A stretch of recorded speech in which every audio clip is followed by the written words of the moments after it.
Speaker, and I rise to speak in favour of Amendment 70 and make it clear that unless I hear some good reason why I shouldn't vote for it, I am going to be voting for it. I think it is eminently sensible, and I think we are now reaching a point in all of this when, frankly, people have just got to be big and strong and brave and say that they will do what they believe is right, and they will put the interests of our country, and that's the United Kingdom, before political allegiance and everything else. This is bigger and more important than anything else. We are embarking upon a course of such a magnitude that we have not seen for decades. That is the reality of it. And it's important we get it right, not just for my generation, but for my children and my grandchildren. And I was, like I think everybody in this place, Madam Deputy Speaker, absolutely moved by the wonderful and wise words of the Right Honourable Lady, who I'm going to call my friend. Now, I think I'm about her age, but like her, and unlike, as she rightly identifies, with no disrespect, because it's good to see young people in this place, but they simply, probably just can't believe what it was like during the period of the Troubles. Now, of course, I was fortunate. I wasn't living in Northern Ireland, as the Right Honourable Lady and other honourable members were. But I remember it incredibly well. I remember as a child that terrible bomb that exploded in Birmingham. I remembered my television screen almost every night being filled with these terrible pictures of brave soldiers, remarkable police officers, putting themselves absolutely on the front line, and in a unique way. I will have in a moment, just in a moment, but in a unique way, because they weren't engaged in some terror in some other country.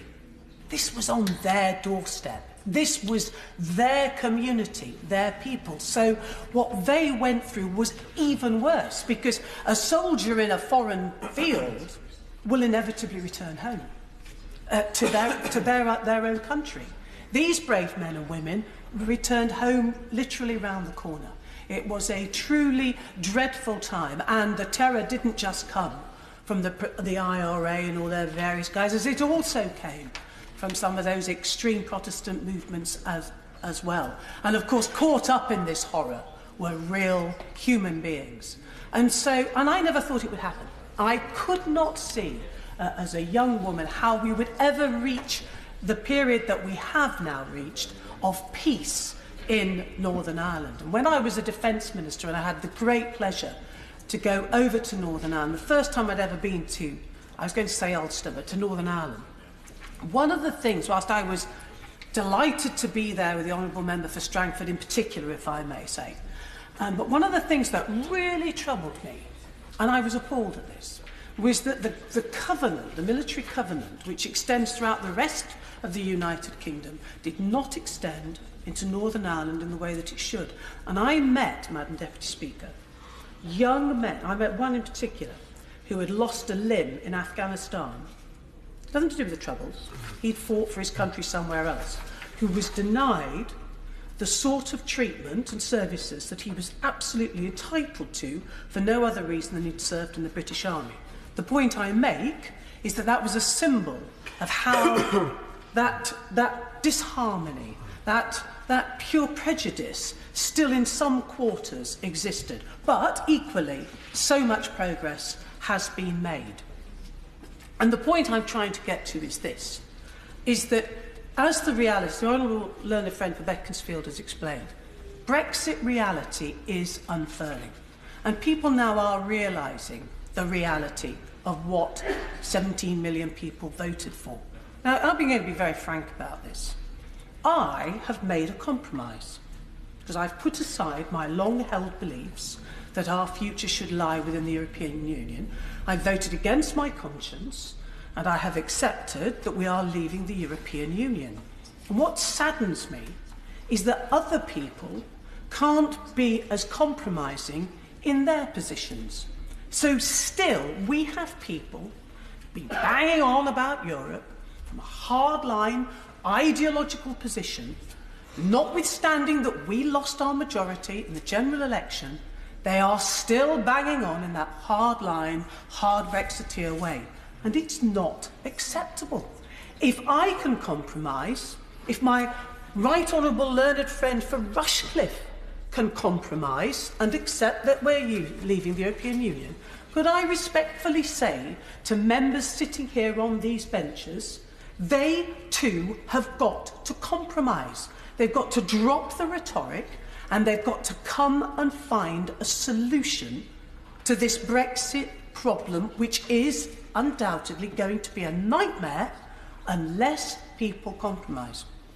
And that is why I will no longer vote against my conscience. I'm going to go through the lobby with the right honourable lady over there because it's the right thing to do.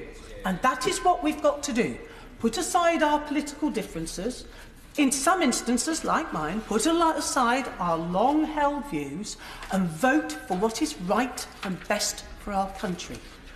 And what I would gently say to this front bench is it doesn't help when we are told that we will be leaving the customs union, we will be leaving the single market, because we have to find a compromise. And I think the Prime Minister moved towards that with this idea of regulatory alignment. Makes a lot of sense. People are coming together. A consensus is forming, Madam Deputy Speaker. I think the consensus neatly lies with the customs union. Don't care what you call it, with regulatory alignments and all the rest. I'm not interested in terminology. All I am interested in is getting the right result. The right result in Northern Ireland and in Ireland is no hard border. How do we achieve it? Customs union. Very simple, and will win support, because the danger of what is happening is we are not bringing the people of this divided country back together again. The more people bang on with their rhetoric, the more alienated people are becoming, and in particular, younger people. I've said it before, it's a bit of an old joke, but in my terms, it's anybody under the age of 45. And they are looking at this place, they are looking at these debates and arguments, and frankly, what they hear is a bunch of older, grey-haired men who seem to be determined to determine their future in a way that is not beneficial to their interests, Madam Deputy Speaker. And I've said it before, and I'm sorry to say I was proved right. I warned my party that they would punish us at the ballot box. On June the 7th, that's exactly what they did, and I'll give way to the honourable member over there. Grateful for the honourable member giving way, and I agree for much of what they have actually said. And the honourable member who's presented these amendments, I commend for their speech earlier. Would the honourable member not agree with me if the government needs to recognise, if they take courage, it is from the peoples of Northern Ireland who endorsed the Good Friday Agreement on an 81% turnout and voted 71.2% in its favour, and that the government should not listen to the ne'er-do-wells and the backbenchers of any political party, but to cross-party and cross-community routes in Northern Ireland. I completely agree with the honourable gentleman, and I think it's a good way for me to end my contribution, because actually that's exactly what the right honourable lady said. If it meant that one person's life was saved, it was worth supporting the Good Friday Agreement. And actually Northern Ireland is an example how people put aside rhetoric and long-held beliefs and come together to secure a peaceful, prosperous future for all generations and for generations to come. And that is what this House has now got to do. Find the compromises, find the solutions so that we can come back together, get on with the rest of the things that we have to do, and deliver a Brexit that works for everyone.